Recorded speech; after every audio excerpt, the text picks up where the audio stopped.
Alors, nous sommes présentement chez Ratatouille, une place un peu exceptionnelle, nouvelle, à Magog, et on vient de vivre toute une expérience avec un chef, 2 producteurs. Et j'avais vraiment le goût, avant pour bien finir, en fait, ce beau concept et cette belle expérience, rencontrer et vous présenter Benoît La Jeunesse, qui prend un peu les rênes de cette place, vice-président, je dirais de bonheur ou de culture du bonheur. Je te laisse aller. Écoute, Pauline, ça fait quoi? On se disait tantôt quand on s'est vu, ça fait 20 ans qu'on travaille ensemble. Presque 20 ans qu'on travaille ensemble. À gauche, à droite. Oui. Puis depuis ces années, je me suis toujours présenté comme un enthousiaste du plaisir ou une courroie de transmission du bonheur. Alors, c'est ça qu'on fait chez C'est ça qu'on fait. C'est ça mon rôle. Alors, Ratatouille, c'est l'art de vivre, Oui. c'est l'art de la table, Oui. c'est le vin. C'est des ateliers de cuisine et de vin. Ouais. Et c'est tout le monde autour qui fait aussi la différence. Les chefs-là, les producteurs, les produits. C'est ce qu'on a vécu aujourd'hui, Benoît. C'est bien, Et toi, tu es spécialisé depuis toujours. Tu as vraiment un parcours tout à fait exceptionnel. Oui, on se côtoie depuis la fête des dans le vendanges, vin, dans le vin. Oui. Ben, moi, je suis sommelier. J'ai la chance d'œuvrer dans ce magnifique milieu qui est le monde du vin. J'ai la chance d'enseigner et de donner des cours depuis quelques décennies déjà.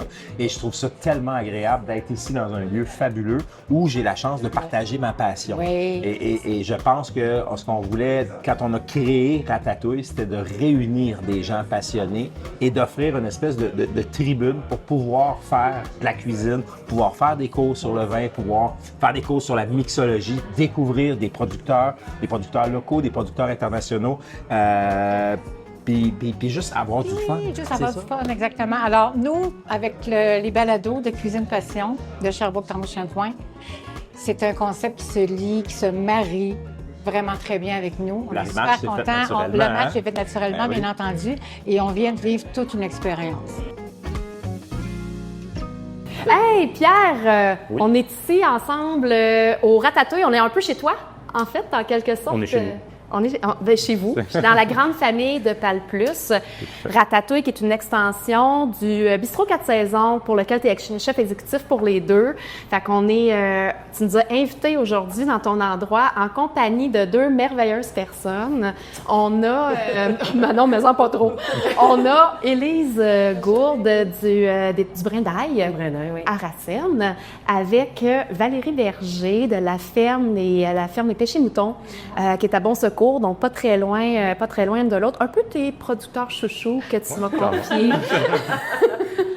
Puis ce que j'ai trouvé vraiment beau, tu sais, quand on jasait avant, c'est vous êtes tous rentrés dans le milieu de l'alimentation, pas mal pour les mêmes raisons. Cette raison-là qui était assez simple pour moi, qui est la passion.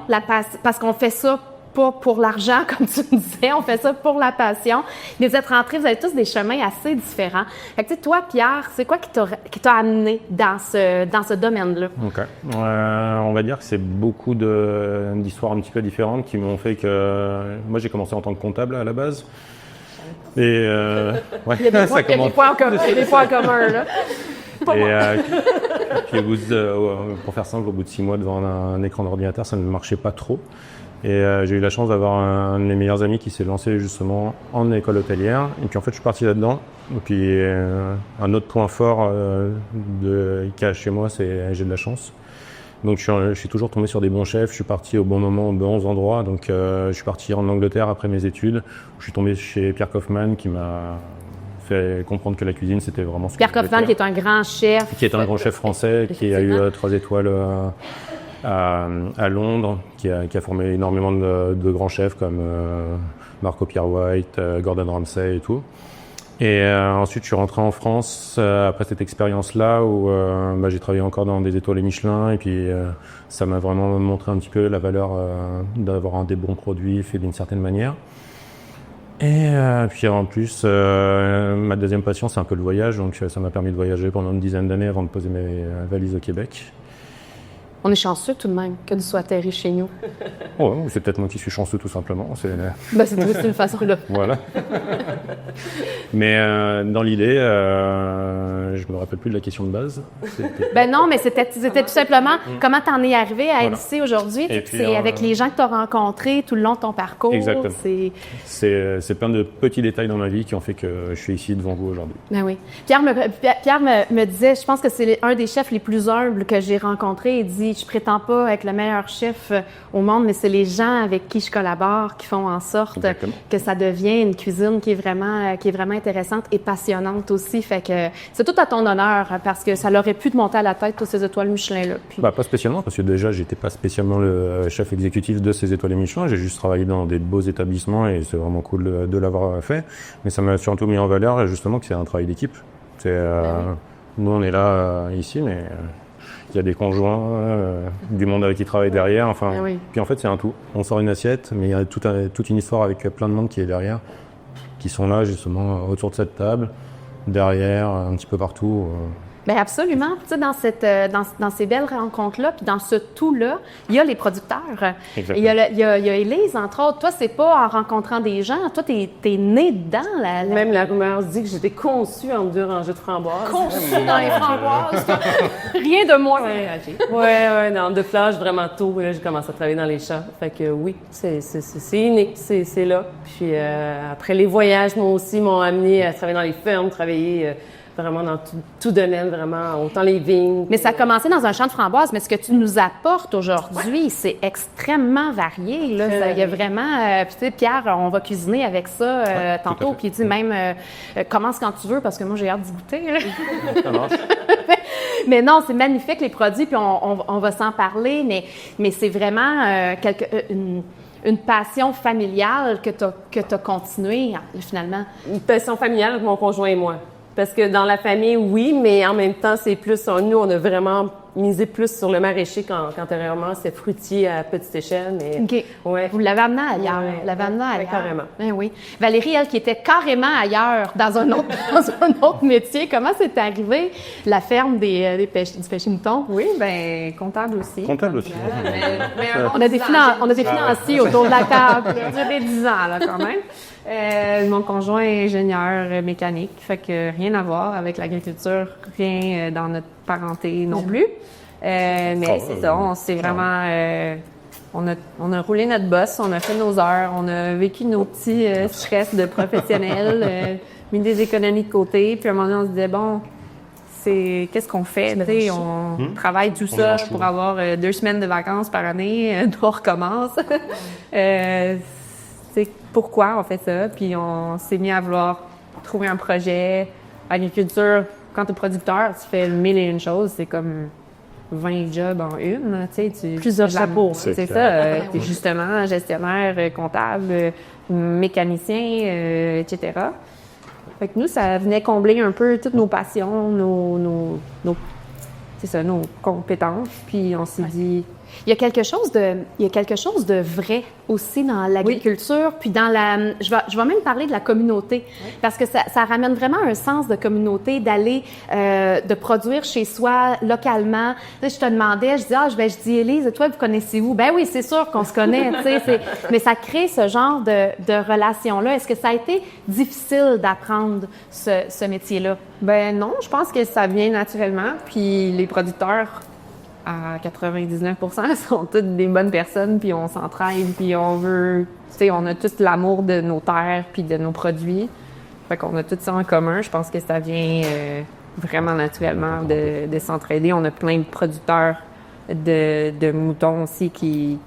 proches de chez nous, on s'entraide, on s'échange des équipements, des choses comme ça. Fait que c'est assez facile de s'intégrer dans cette communauté-là. Qui est bienveillante puis qui est accueillante. Puis, Mais tu es d'accord avec moi que c'est pas aussi facile que le monde peut prétendre parfois. pas la job. C'est ça. Mais d'arriver puis de s'intégrer, je pense que... Oui, l'intégration. Les gens qui vont c'est chez sûr. vous, qui achètent vos produits, est-ce qu'ils savent le travail qui va dedans? De plus en plus, je pense qu'ils le considèrent. Mais de savoir c'est quoi, juste la phrase « Ah, t'es chanceuse, tu travailles dehors. Oui. C'est parce qu'on travaille dehors, il fait 40, on travaille dehors quand il pleut, on travaille dehors quand il fait moins 5, on travaille dehors tout le temps. 7 sur Puis 7. Et voilà, les avaries pour les producteurs, c'est quand même... c'est ça qui décide un peu où qu'on s'en va. Fait que c'est pas tout le temps évident. Parce que, tu sais, j'ai Mais ici, considérable. puis faut que j'en parle, faut que je parle du gingembre parce que le gingembre du Québec, c'est le plus beau gingembre et le meilleur que j'ai jamais vu, là. Fait que bravo, mais tu sais, ce gingembre-là, la personne qui le mange vaut, pas en argent, mais vaut 15 fois plus cher que le gingembre qu'on va acheter dans une épicerie, là, avec l'effort, avec l'amour, avec les On est intempéries. au Québec, hein? Mais oui, Le gingembre, c'est une plante tropicale. Fait que on n'a pas le choix. Dès le mois de mars, les serres sont parties à 25 jusqu'à 30 degrés. Donc, au mois de mars, je ne sais pas si vous savez, mais la température n'est pas tout le temps propice pour le gingembre, mais il faut chauffer. Fait que, puis maintenu jusqu'au mois de septembre, on commence à récolter. Ça a pris combien d'années avant d'être capable d'en faire? Ça a été rapide? Oui. On sait comment faire! Ben non, mais c'est sûr qu'on apprend. Même Quand il y a un encore, certain on a tout le temps talent. des petites erreurs, puis on apprend, on peaufine. Mais Francis et moi, on a développé vraiment une technique. Ben, il n'y a pas personne ils font ça comme nous. Je ne sais pas pourquoi nous, on est sur beaucoup de choses dans le monde de production, autant animale, végétale. Il faut observer. On n'est pas des glopes, on parle animal, on parle le langage des plantes, faut observer. Fait que, on a découvert vraiment la façon pour la faire, puis ça va super bien. C'est beau ce que tu dis. Tu sais, faut observer, il faut être en contact, il faut développer une relation. Tu as une relation avec tes animaux aussi. Tu sais, il y a une relation de proximité qui s'installe. Oui, on a vraiment bien tombé sur les moutons. Au début, nous, quand on a commencé, on voulait pas faire d'élevage. On se disait, faut être fou, 7 jours toute l'année, il n'y a pas de pause. Puis finalement, on adore nos moutons. Puis ils sont, c'est ça, on les masse. Il y en a-tu qui sont plus attachants que d'autres? Ah, vraiment. Il y a des brebis, là, tu rentres dans la bergerie, puis dans les petits yeux, puis là, flatte-moi, puis là, tu continues, tu la flattes, tu vas travailler, puis mon chum arrive, puis elle nous demande la même chose, elle a le droit à 2 fois 5 minutes de cajole. Mais oui, c'est vraiment, c'est ça, faut aimer ces animaux-là pour vouloir les servir, puis les nourrir, puis qu'ils soient bien. Autant En faire un bon produit, en fait. Oui, mais c'est tellement demandant que si c'est un animal que tu trouves bof, que tu n'as pas de lien avec, je trouve que ça rend les choses encore plus difficiles. Nous, on est vraiment... Ben, puis je me trompe peut-être, mais d'en prendre soin, de les aimer, de les fait en sorte que la viande est probablement meilleure. C'est sûr. En C'est sûr ligne. que pas de stress, le bien-être animal, la qualité de l'air, leur environnement, ça se goûte dans la viande. Surtout. Que Pierre peut le dire. Puis, tout le monde nous dit, c'est quoi qu'est-ce que vous faites de différent? On est comme, on fait rien de différent. C'est juste, ils ont la place, ils courent, ils jouent, ils sont bien. Vous faites ce qui devrait être fait. Oui, c'est ça. Tout à fait. On est revenu à la base, ne connaissant pas, nécessairement l'élevage. On est rentré un peu de nos petites, la banlieue en disant, mais là, ces animaux-là, ils peuvent pas être assis dans du mouillé toute la journée. On va prendre soin, pas allier plus. Puis là, ben, avec les bases de si l'animal est bien, le producteur est bien, puis la bouffe est bonne. Fait que ça va ensemble, je pense. Donc, tu sais, il y a ça, il y a ce soin-là, cette attention-là qu'on porte, mais ça donne lieu aussi à expérimenter certaines affaires. Tu sais, pourquoi on se décide du jour au lendemain, Élise, de planter de l'ail au printemps? Pourquoi on fait ça à un moment donné? Ben pourquoi pas? Ben c'est toujours chercher des nouvelles façons de faire. Francis et moi, on n'est vraiment pas dans le moule. On est des marginaux. Déjà, dans les cultures qu'on fait, on est dans la marginalité totale. Puis, c'est de découvrir, d'essayer, de voir peut-être pourquoi dans les livres, c'est écrit comme ça. Ben pourquoi qu'on pourrait pas faire différemment? Tu sais, pourquoi que c'est... Non, fait qu'on essaie. Puis la clientèle embarque-t-il là-dedans dans vos essais, erreurs? En parlez-vous? Y a-t-il, les kiwis qu'on a plantés il y a 5 ans, qu'on a récoltés pour la première fois. Les kiwis arctiques, il faut en parler, là, parce que ça, on voit pas ça beaucoup. Oui, on a planté des kiwis avec un ami avec nous. Pendant 5 ans, ils nous ont fait travailler, pas de récolte. Donc, ça a été la première petite récolte cette année. Puis, les gens, encore dernièrement, je viens pour les kiwis, mais on n'a déjà plus, malheureusement. Mais les gens sont très curieux. Oui, de plus en plus. Il y a une ouverture. Oui, il y a une ouverture qui se crée des gens. Puis, je pense qu'il y a un intérêt aussi d'aller de plus en plus à la rencontre des producteurs, puis de savourer ce qui se retrouve dans l'assiette. Parce que, comme Pierre le disait au début, ce ce qui est beau, c'est que quand on mange une assiette de produits locaux, c'est que c'est pas juste les aliments qu'on mange, c'est l'histoire de chacun d'entre vous. C'est vraiment ça. Puis Pierre, tu sais, avec tout ce qu'on retrouve sur la table aujourd'hui, tu nous fais quoi? Et nous, on fait C'est l'histoire de quoi? on va dire, c'est un peu, on va caricaturer un petit peu le truc, mais c'est un peu l'histoire Racine Bon Secours, parce qu'en fait, on travaille que avec les produits justement de Racine et de Bon Secours. En plus, on a aussi le fromage de brebis, de la Nouvelle-France. Oui. Et, qui est aussi dans la même région, là, qui est collé sur vous autres. Ouais, oui. Exactement. Et puis en fait, c'est par rapport à tout ce qu'ils ont dit juste avant, en fait, on se rend compte que le cuisinier, il n'a pas grand-chose à faire en fait. C'est à partir du moment où il y a un beau produit, il y a juste à respecter une cuisson, un petit taillage. Toi, tu as la job la plus facile des trois, finalement. Ah, mais c'est clair, bien sûr. C'est toi qui... Ah oui. Ah non, mais à 100%. C'est parce qu'en fait, comme je dis souvent, à partir du moment où on a des bons produits, il n'y a pas besoin de mettre trop d'artifice. Là, on a juste mis un petit peu d'herbe, on va mettre un peu d'huile d'olive, un petit peu de citron pour un peu d'acidité. L'agneau, il est juste un peu confit dans son gras avec un peu de sel, un peu de poivre. Le yaourt, c'est juste une petite liaison. Un petit morceau de pain qui n'est pas local pour le coup, mais bon, on pourrait l'imaginer beaucoup plus local. Mais je veux dire, c'est en tant que cuisinier, c'est pour ça qu'on s'embête, entre guillemets, à trouver des bons fournisseurs et avoir cette relation-là. C'est pour, en fait, on se facilite le travail.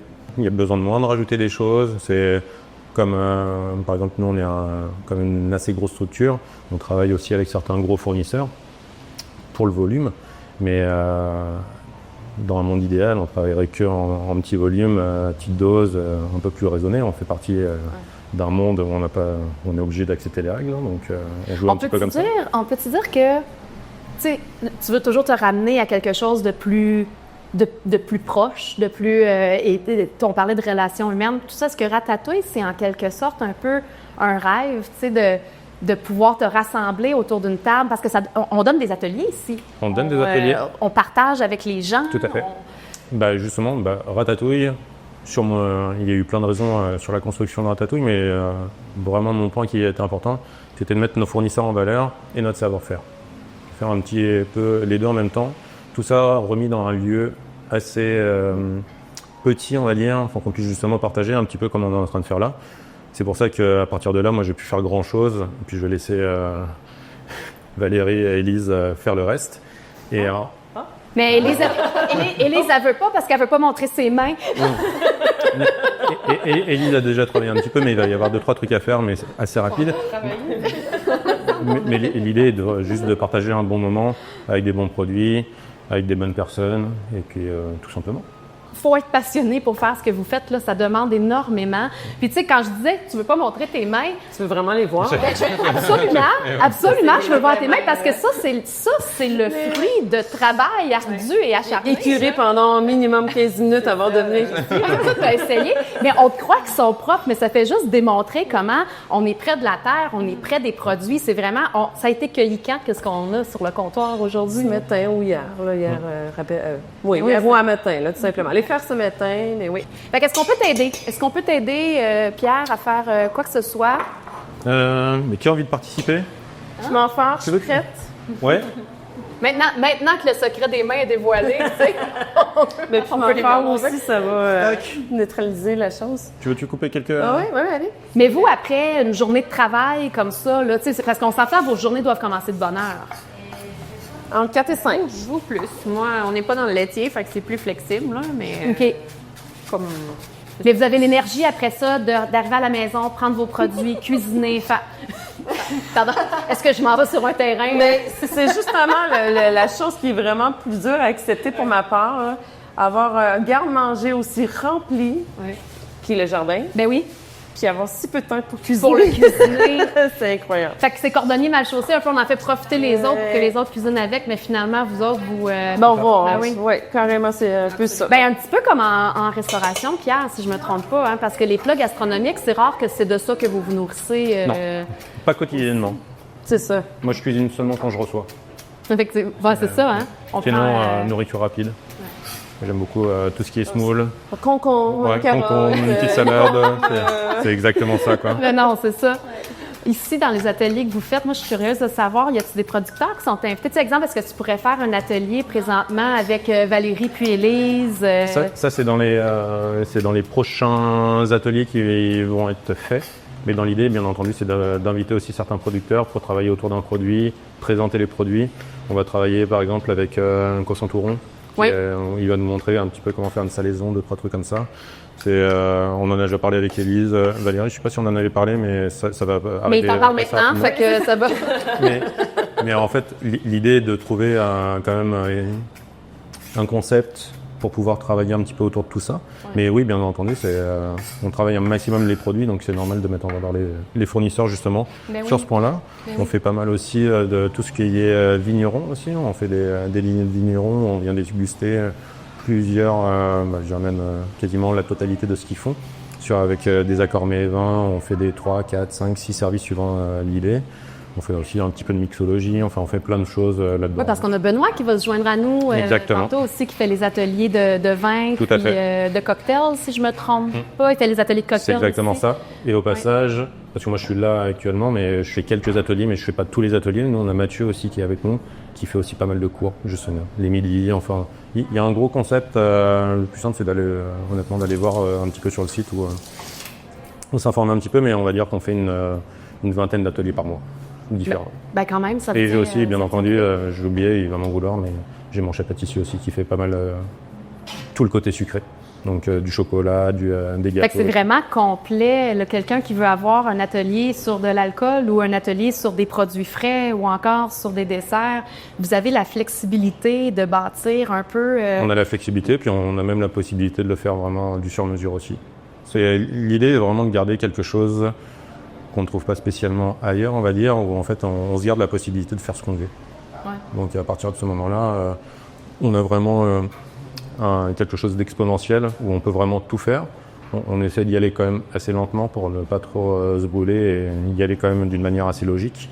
Mais bientôt on pourra vraiment... en fait, il n'y a pas de limite. Ben oui. Mais c'est ce que je remarque avec vous trois, en fait, c'est qu'ils ne semblent pas avoir de limite. Ils ne semblent pas avoir de limite d'essai, de limite de créativité, de vouloir essayer. C'est ça aussi qui fait en sorte que notre métier, bien, on l'aime encore, puis même si on fait du 16-18 heures par jour, mais on continue à vouloir parce qu'on a plein de défis, puis de faire de nouvelles choses. C'est vrai, je pense qu'on a une liste de projets qui peut durer quelques temps. C'est ça. Ça va vous mener facile jusqu'à la retraite. Facile. Y en a-tu des projets comme ça que tu as voulu nous partager? C'est un peu... c'est dans la production, améliorer l'amélioration des équipements, agrandir les pâturages, améliorer la ventilation encore. C'est ça. Il y a tout le temps des choses qu'on peut améliorer, diversifier nos prairies, mettre plus de moutons dehors, plus longtemps dans l'année. Plein de projets. Qu'est-ce que vous souhaitez pour l'agriculture locale? Qu'est-ce que vous aimeriez que ça devienne? Grande question. Oui.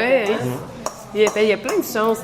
Mais tu sais, nous, quand même, ça fait 10 ans qu'on est sur la ferme, qu'on exploite, qu'on développe. Puis, on éduque les gens depuis 10 ans. C'est quand même... Il y a un gros travail d'éducation. Il y a beaucoup de travail, il y a beaucoup d'améliorations, mais il en reste beaucoup encore à faire. C'est incroyable. On dirait que oui, c'est infini, je pense. La chose que vous aimeriez, le changement que vous aimeriez voir dans le comportement des consommateurs, là, le prochain que vous aimeriez voir, là, vous diriez ça, il me semble, il faudrait que les clients fassent le switch, là. Bien, c'est sûr qu'on ne pourra jamais à côté d'autres grands supermarchés pour le prix. Jamais. Ça, ce serait vraiment une considération à... Faut pas y aller pour sauver de l'argent. Non, mais un poivron de chez nous puis un poivron là-bas, c'est way bon, là. C'est vraiment autre chose. Okay. C'est la même chose pour l'agneau, pour Valérie. Il y a un respect du travail, il y a un respect de tout ce qui a été fait en amont. Quand il y a un prix, il y a un prix. Et ça fait partie du jeu d'accepter ça, quoi. Dans la viande... on peut aller acheter le paquet de steak haché en spécial, mais cet animal-là, je vous garantis qu'il n'a pas été élevé comme chez nous, là. Fait que c'est des choix qu'on fait. Bien, non seulement ça, c'est que quand on l'achète du producteur, on investit dans notre région, on investit dans notre économie locale. Manger aussi, qui est la fraîcheur. La fraîcheur, c'est... Dans notre santé. Notre santé. On investit dans notre santé. C'est très important. Puis, tu sais, on l'a vu pendant la pandémie, là, le garde-manger québécois, faut en avoir un, faut l'encourager pendant que ça va bien, puis qu'on a d'autres options. Si on veut qu'il soit là, quand ou si il y a moins d'options. Puis, je pense que si on fait des bons produits comme ça, tu sais, en fait, quand tu demandais qu'est-ce qu'on veut pour l'agriculture, je pense que c'est exactement ça. Tu sais, c'est collaborer avec des gens comme Pierre qui mettent à l'honneur. Tu sais, nous, moi, je dis toujours à l'inverse de ce que Pierre dit, on fait, tu sais, 80%, on l'amène l'animal jusqu'à là, mais après ça, si tu cuis ton gigot trop longtemps, il n'y a rien à voir. Donc, c'est ça, de travailler avec des gens qui comprennent la valeur de ce qu'on fait, qui le mettent de l'avant, puis qui vont choisir les produits en fonction de leur goût, la qualité des nutriments, la densité alimentaire aussi. C'est quelque chose qu'on parle pas beaucoup, mais un poivron qui goûte puis qui est plein de nutriments parce qu'il a été dans un sol riche, c'est différent d'un poivron qui vient du Mexique, qui a été poussé juste pour avoir un poivron. Qu'est-ce qu'il y a comme vitamine dans un poivron qui... Faudrait quasiment faire un atelier dégustation à l'aveugle des produits d'ici puis les produits d'ailleurs. Ça serait vraiment... Oui, ça serait facile à savoir. Il n'y aurait pas de fun. Ça pourrait être quelque chose d'assez intéressant. Ouais. Mais ça sent bien la densité alimentaire, je pense. Tu sais, éventuellement, on est rendu avec la technologie pour le faire, mais pourquoi je paierais un poivron 2 fois plus cher? Parce qu'il y a les... J'avoue, il va me nourrir 2 fois. Mais là, il n'y a pas d'étiquette sur le poivron. Comment on le sait? Fait que, tu sais, oui, si tu connais Élise, tu sais que ton poivron, il était dans un bon sol qui a été enrichi puis qui n'a pas été appauvri. Mais si tu vas à l'épicerie, tu ne sais pas. Puis, qu'est-ce qui va... Tu sais, moi, je mange les tomates puis les poivrons à l'épicerie. Je trouve que ça goûte plus grand-chose. Quand tu manges quelque chose de local, après, tu te dis « Wow, c'est ça, une tomate! » Puis on le dit, mais... Je pense qu'il faut que les gens vivent. Oui, comme les piments forts, j'ai plusieurs exemples. C'est les piments forts qu'on achète en épicerie, qu'ils soient séchés ou frais, ça n'a rien à voir avec nos piments forts. Vous en mettez la moitié moins, puis des fois, il faut vraiment en mettre beaucoup moins que ce que la recette dit, parce que sinon, vous perdez votre recette. On vit plus. C'est fini. Ouais, c'est ça. Hey, parlant de recettes, je suis curieuse, t'es rendu où? Explique-nous qu'est-ce que tu fais, Pierre. Donc, on réchauffe un tout petit peu le pain, il faut quand même d'avoir un truc un petit peu plus gourmand. Et ensuite, il y a juste à monter donc un petit peu de yaourt, un petit peu d'agneau effiloché, la petite salsa d'herbe, et puis après, il n'y a plus qu'à déguster avec un bon suivant. On est un peu dans le gyros. Non? On est on pourrait dire oui. Honnêtement, ce plat-là, c'est un ami turc qui m'a inspiré un petit peu, justement. Donc, lui qui croyait beaucoup l'agneau, d'où avec le gras d'agneau et confit dans le gras d'agneau. Puis voilà. Donc, gyros, pas exactement, mais plus un kebab. Kebab de racine. Ouais, un kebab de racine. De Bon Secours. Oui, kebab de Bon Secours. Avec un vin qui nous vient d'où, Benoît? On est, avec de l'agneau, je ne pouvais pas m'empêcher de faire un clin d'œil extraordinaire. On est sur une appellation du sud de la France qui s'appelle Pic Saint-Loup. Okay. Alors, je trouvais que le loup et l'agneau ensemble, ça peut donner un concept intéressant.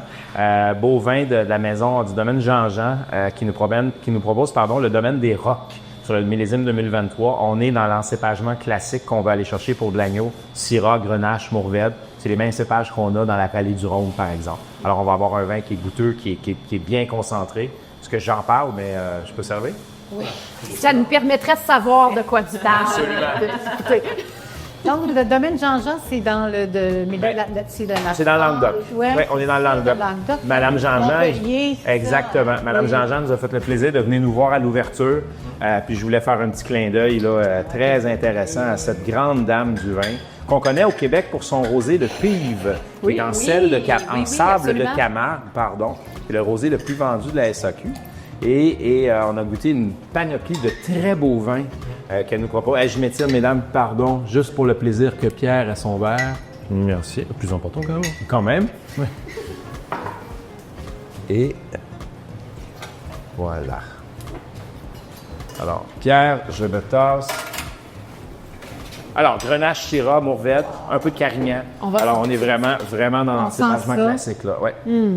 ça sent bon. Mesdames. Je me suis permis, j'ai mis le vin au frigo 45 minutes avant de le servir. Hein? C'est un petit truc facile à la maison. On rafraîchit les vins rouges. Ça lui donne... Donc, pour tous les vins rouges... La température de la pièce, c'est beaucoup trop chaud pour le concept qui est derrière. Donc, 45 minutes au frigo.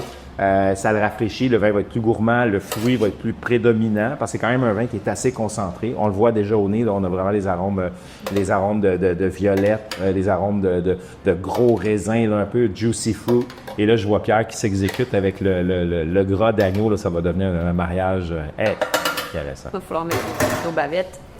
Écoute, on goûte, hein? On dit, t'as pas fait un petit chin-chin en Oh oui! T'en mets. Santé. Merci.